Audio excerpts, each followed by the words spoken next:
For mga 18 song ngayon, manonood tayo ng mga update syempre sa ating Mahalima, no. Syempre ito, kung sino ba pupuntahan natin channel kundi si Miss O lang naman, no, si Miss O, no. So pagdating sa balitang SB19, si Miss O talaga ang lagi kong pinapanood, and siya yung lagi ko talagang yung tipong pag may update sa kanila, siya yung i-check out ko talaga. Pero syempre nanonood ako kay Miss O pag syempre nandiyan din kayo, no. Hindi pwedeng manonood ako kay Miss O tapos wala kayo, no. And ayan, shoutout na kay Miss O. Subscribe kayo dyan, ring yung notification bell kasi hindi nyo alam baka nag-do siya ng video ng favorite na event nyo with SB19. So ayun lang, may ako na patagalin pa, so without further ado, let's all watch this. In just one day, 4 K-pop idols from 3 K-pop groups danced to SB19, Gento, and Cream Zone. As it has been said again and again, SB19 is unstoppable and is continually breaking boundaries. This time, in just one day, 4 K-pop idols from 3 K-pop boy groups are dancing to SB19's Gento and Cream Zone. Watch this. Gento!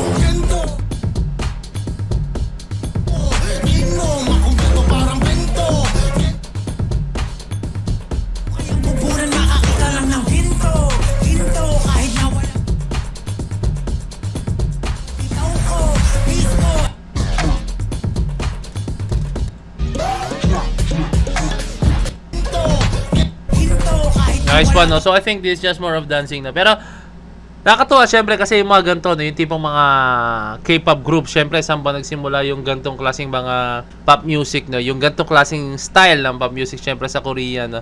And sobrang nakaka-inspire talaga yung Korea, no? And syempre nakakatuwa lang na yung Korea mismo, no, na-appreciate yung kung ano yung meron tayong mga Pinoy, no? Which is yung P-pop, and then syempre SB19, no, our P-pop kings, no. Natuwa lang ako dahil na-appreciate nila yung hard work na and talent talaga ng ating Mahalima. And syempre alam na sa sarili natin na yung pop music hindi lang syempre nagsimula sa Korea. Sa ibang bansa talaga hindi lang sa Korea yun. Marami sa ibang bansa, sa UK, sa Amerika, maraming bansa talaga na pauso niya, no. And then syempre may sarili lang style ang Korea, no, kung paano yung approach nila sa pop music, no.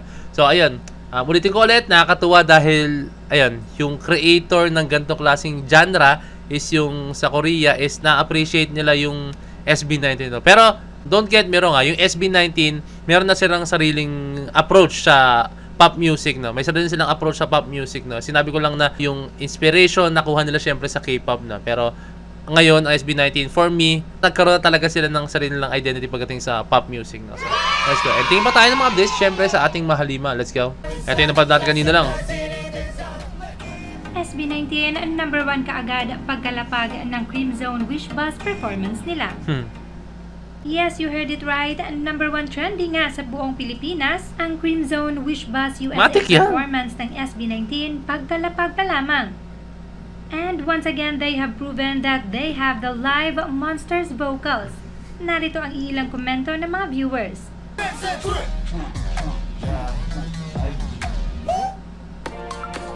Finally, basahin natin sa isa. Finally, live in one take. Their vocals are quite emphasized in the performance, but they're not called live masters, nothing. We're not there enough. The voice and linaw, grabe yung lyrics ng Adlis, ipunta ko sa sobrang linaw nila talaga kumanta. As in, napaka... Kung ano yung narinig nyo sa audio, like studio version, ay yung narinig nyo sa live version talaga.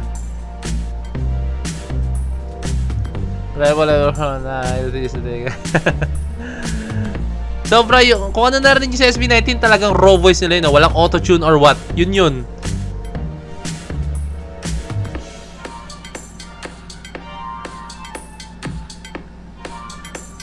Grabe mga comments, nakakataba na puso yung mga comments. Let's go. Grabe kasi talaga SB19, no. Nakanood na rin ako syempre ng live performance nila, which is yung sa Dunkin concert, no.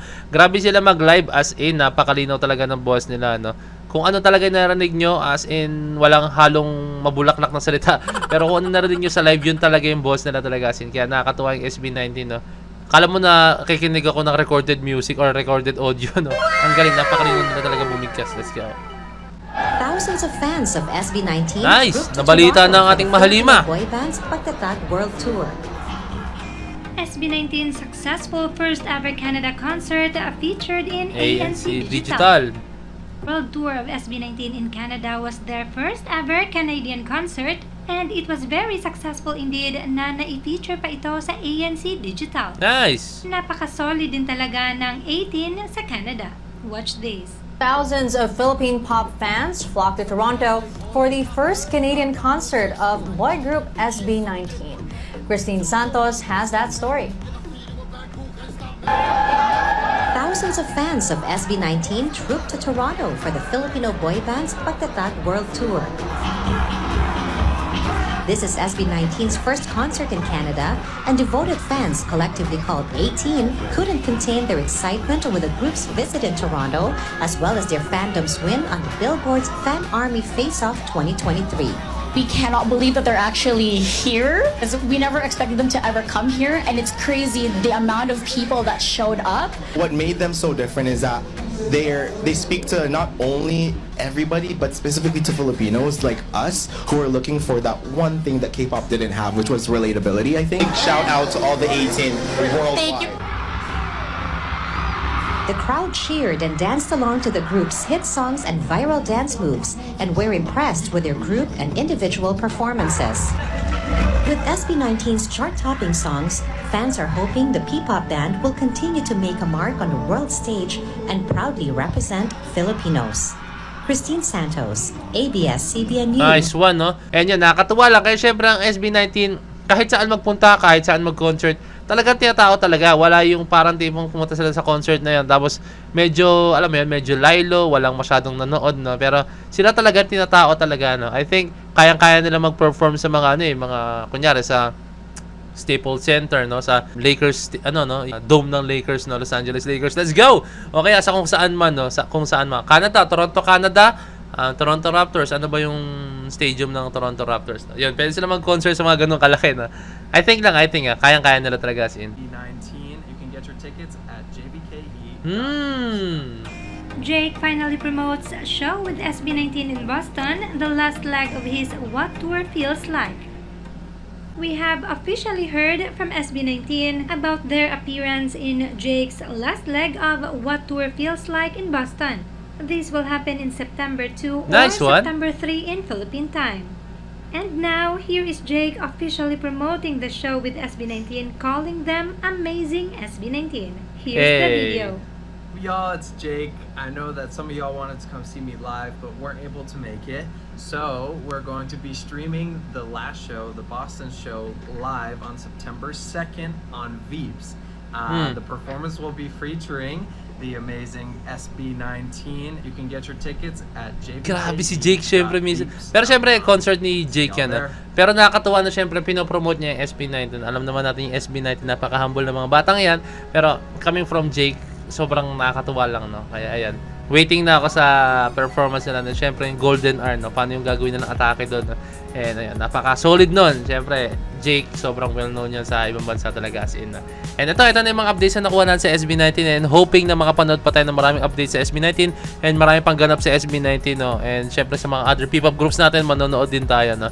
So, ayun, ingat sa ating mahal lima and have a safe trip kung kailan man sila babalik, no? So, ayan, let's go. So, ayan, kung may request pa, comment down below or message ako sa Facebook page ng Point of Peds. And yun lang, this is me, Point of Peds, signing out. Peace, that's G.